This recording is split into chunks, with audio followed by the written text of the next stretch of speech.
అందరికీ వందనాలండి. అపోస్తల కార్యంలో 23వ అధ్యాయాన్ని చదువుకుందాం.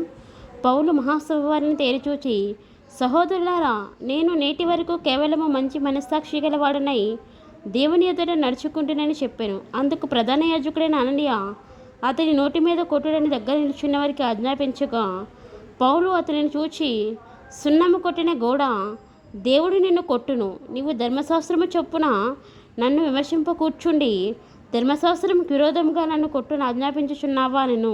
దగ్గర నిలిచినవారు, నీవు దేవుని ప్రధాన యాజకుని దూషించదవా అని అడిగిరి.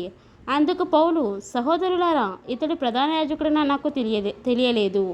నీ ప్రజల అధికారిని నిందింపవద్దు అని వ్రాయబడి ఉన్నదనెను. వారిలో ఒక భాగము సద్దూకయ్యులను మరి ఒక భాగము పరిసయ్యులను ఉన్నట్టు పౌలు గ్రహించి, సహోదరులారా, నేను పరిసయ్యుడును, పరిసయ్యుల సంతతి వాడును. మనకున్న నిరీక్షణ గూర్చియు మృతుల పునరుద్ధానము గూర్చియు నేను విమర్శింపబడుచున్నానని సభలో బిగ్గరగా చెప్పాను. అతడు ఇలాగూ చెప్పినప్పుడు పరిసయ్యులకును సద్దూకయ్యులకును కలహం పుట్టినందున ఆ సమూహము 2 పక్షములాయెను. సద్దూకయ్యులు పునరుద్ధానం లేదనియు దేవదూత అయినను ఆత్మైనను లేదనియు చెప్పుదురు. కానీ పరిసయ్యులు 2 కలవని ఒప్పుకుందురు. అప్పుడు పెద్ద గొల్లు పుట్టెను. పరిసయ్యుల పక్షంగా ఉన్న శాస్త్రుల్లో కొందరు లేచి, ఈ మనుషుని యందు ఏ దోషమును మాకు కనపడలేదు. ఒక ఆత్మైనను దేవదూతైన అతనితో మాట్లాడి ఉండవచ్చునని చెప్పుచూ తగులాడిరి. కలహం ఎక్కువైనప్పుడు వారు పౌలును చీల్చివేయుదురేమో అని సహస్రాధిపతి భయపడి, మీరు వెళ్ళి వారి మధ్య నుండి అతనిని బలవంతంగా పట్టుకొని కోటలోనికి తీసుకుని రండని సైనికులకు ఆజ్ఞాపించాను. ఆ రాత్రి ప్రభు అతని యొద్ద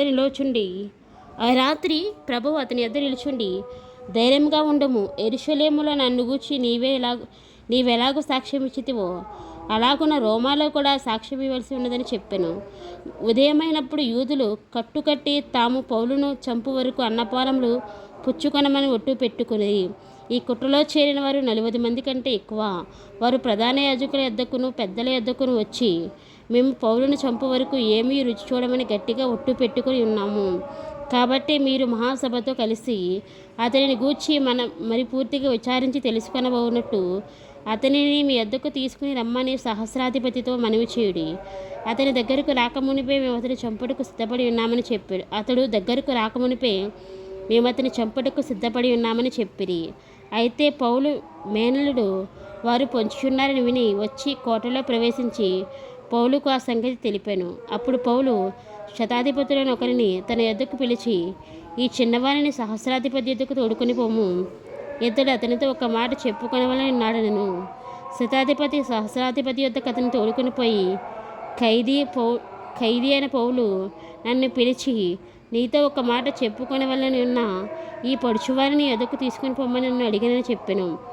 సహస్రాధిపతి అతని చెయ్యి పట్టుకుని అవతలకు తీసుకుని పోయి, నీవు నాతో చెప్పుకొనవలని ఉన్నదేమని ఒంటరిగా అడిగాను.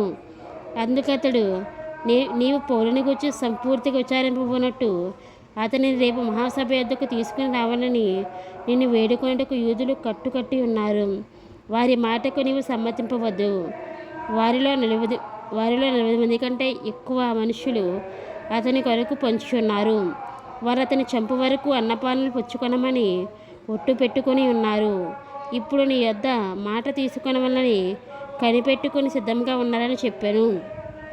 అందుకు సహస్రాధిపతి, నీవు ఈ సంగతి నాకు తెలిపితవని ఎవరితోనూ చెప్పవద్దని ఆజ్ఞాపించి ఆ పడుచువారిని పంపివేశాను.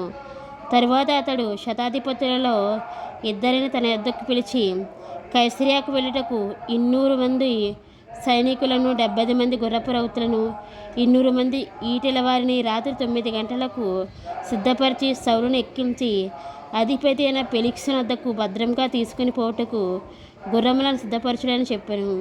మరియు ఈ ప్రకారంగా ఒక పత్రిక వ్రాసాను. మహాఘనత వహించిన అధిపతి అయిన ఫెలిక్సుకు క్లౌదియా లూసియా వందనములు. యూదులు ఈ మనిషిని పట్టుకొని చంపబోయినప్పుడు అతడు రోమియుడని నేను విని సైనికులతో వచ్చి అతనిని తప్పించి తిని, వారు అతని మీద మోపిన నేరమేమో తెలుసుకొనగోరి నేను వారి మహాసభ యొద్దకు అతనిని తీసుకుని వచ్చి తిని, వారు తమ ధర్మశాస్త్ర వాదనను గూర్చి అతని మీద నేరం మోపిరే కానీ మరణమునకైనను బంధకములకైనను తగిన నేరం అతని ఎంతేమీ కనపరచలేదు. అయితే వారు ఈ మనుషుని మీద కుట్ర చేయనై ఉన్నారని నాకు తెలియవచ్చినందున వెంటనే అతనిని నీ యొద్దకు పంపించితిని. నేరం ఒప్పిన వారు కూడా అతని మీద చెప్పవలన సంగతి నీ ఎదుట చెప్పుకొనని ఆజ్ఞాపించి తిని. కాబట్టి అతడు వారికి ఆజ్ఞాపించిన ప్రకారము సైనికులు పౌలును రాత్రివేళ అంతిపత్రికి తీసుకుని పోయిరి. మరునాడు వారు అతనితో కూడా రౌతులను పంపి తాము కోటకు తిరిగి వచ్చిరి. వారు కైసరియాకు వచ్చి అధిపతికి ఆ పత్రిక అప్పగించి పౌలుతో కూడా అతని ఎదుట నిలవబెట్టిరి. ఆ అధిపతి ఆ పత్రిక చదివినప్పుడు ఇతడు ఏ ప్రదేశపు వాడని అడిగి అతడు కిలికీ వాడని తెలుసుకుని, నీ మీద నేరం మోపువారు కూడా వచ్చినప్పుడు నీ సంగతి సంపూర్ణంగా విచారించనని చెప్పి హీరోదు అధికార మందిరంలో అతనిని కావలి అందించవలనని ఆజ్ఞాపించాను. దేవుడు తన పరిశుద్ధ వాక్యం దీవించి ఆశీర్వదించును గాక. ఆమెన్. ప్రార్థన చేసుకుందామండి. పరిశుద్ధమైన తండ్రి, సర్వాధికారమైన తండ్రి, సర్వాంతర్యమైన తండ్రి, నీ ఘనమైన పాదములకు వందనములు, స్తుతులు స్తోత్రాలు ప్రభా. ఈ యొక్క దినం చూడడానికి ప్రభా మీరు మాకు ఇచ్చిన గొప్ప శ్రేష్టమైన అవకాశాన్ని బట్టి మీకే స్తుతులు, మీకే స్తోత్రాలు, మీకే వందనాలు ప్రభా. అయ్యా తండ్రి నాయన, ఈ యొక్క నానా అపోస్తల కార్యంలో ప్రభా 23వ అధ్యాయాన్ని ప్రభా మేము ధ్యానం చేసుకోవడానికి మాకు ఇచ్చిన శ్రేష్టమైన అవకాశాన్ని బట్టి నీకే స్తుతులు, నీకే స్తోత్రాలు, నీకే వందనాలు ప్రభా. నాయన ఈ యొక్క వాక్యాన్ని విన్న బిడ్డలందరికీ ప్రభా నీ యొక్క ఆశీర్వాదాన్ని ప్రభా తండ్రి, నీ యొక్క నిండైన మేలులను దయచేయండి ప్రభా. వారి కుటుంబంలో ప్రభా ఏ లోటుపాట్లు ఉన్నాయో ప్రభా అవన్నీ తీర్చి నడిపించండి ప్రభా. అయ్యా వారికి కొదవగా అక్కరగా ఏమైతే ఉందో ప్రభా, ఏది కావాలని ప్రభా నీ సన్నిధిలో అడుగుతున్నారో ప్రభా వాటన్నిటిని పొందుకొనులాగున ప్రభా వారిని దీవించి ఆశీర్వదించండి. దేవాది దేవుడివైన యేసయ్య, సర్వాధికారమైన యేసు నామమును బట్టి చిన్న ప్రార్థనమని వేడుకుంటున్నాం తండ్రి. ఆమేన్.